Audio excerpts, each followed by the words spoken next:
Fear of judgment, the fear of others judging us when we're doing something, it's what stops us putting ourselves out there. What is this quiet fear that stops people putting themselves out there? Let's explore this subject. Why we fear judgment, and it's not a weakness, it's not something that makes us weak, it's just human nature.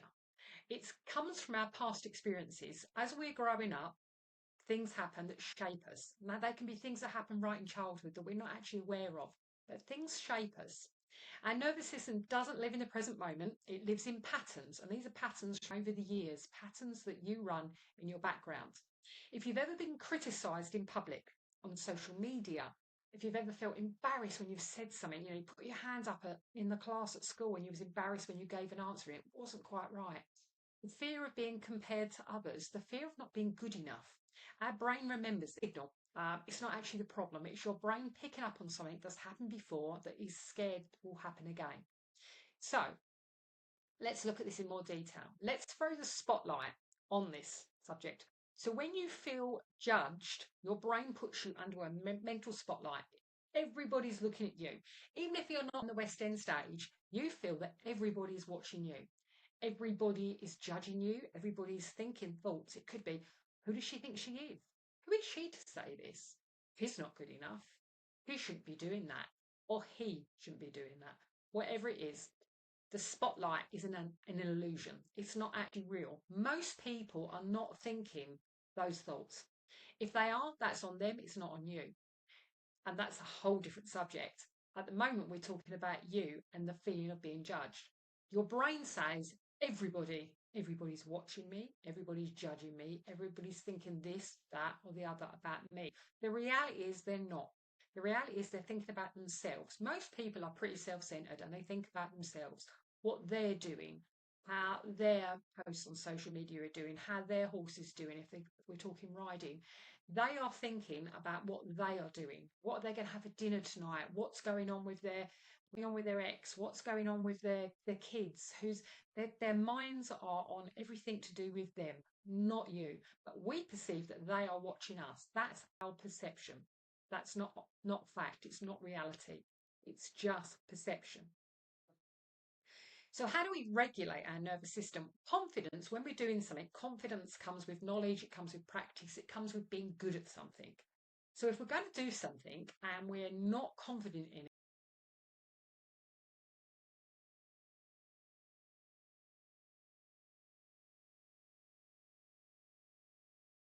it, that's probably the first step to get confident in what you're doing.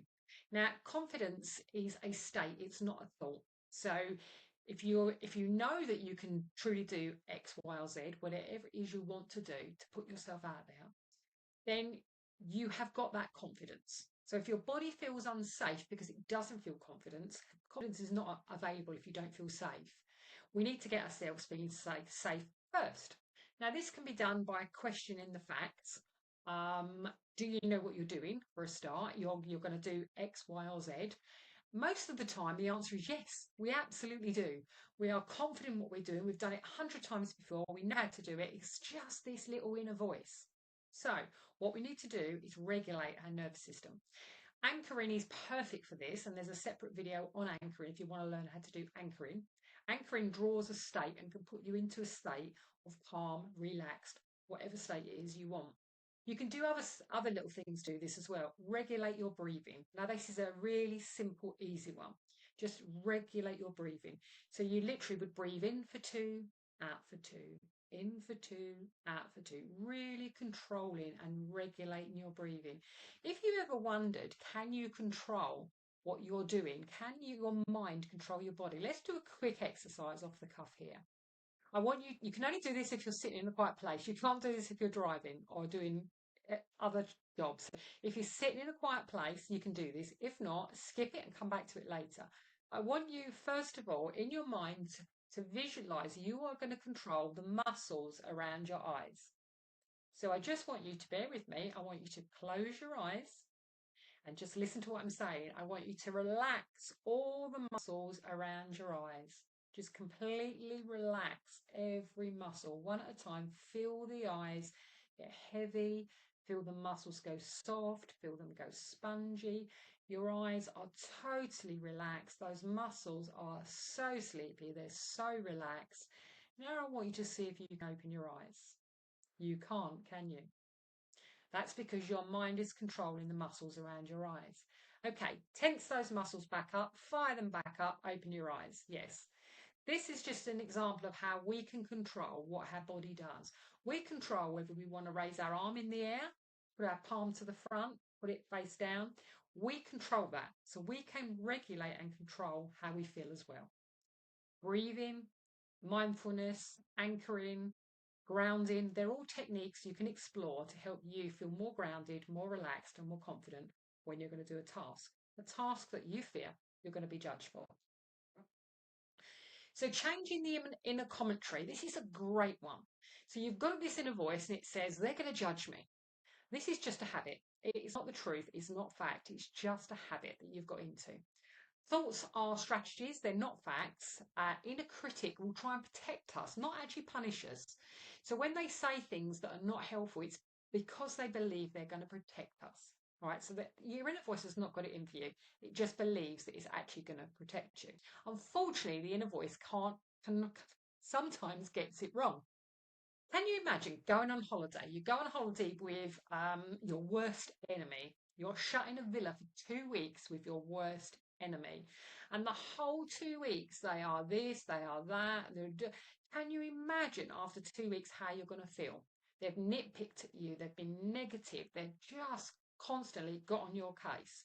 After 2 weeks, you've just about had enough, haven't you? Now flip that and imagine going on holiday with your best friend, somebody that empowers you, somebody that tells you how great you are, how good you are at that, and how much they value your friendship, and what a warm, kind, generous person you are. Imagine after 2 weeks how you're going to feel. This is exactly the same for your inner voice. It can be your best friend or it can be your worst enemy. We need to make your best friend, your inner voice, your coach. So basically, your inner voice is going to become your best friend and your coach. It's going to champion you and be your cheerleader.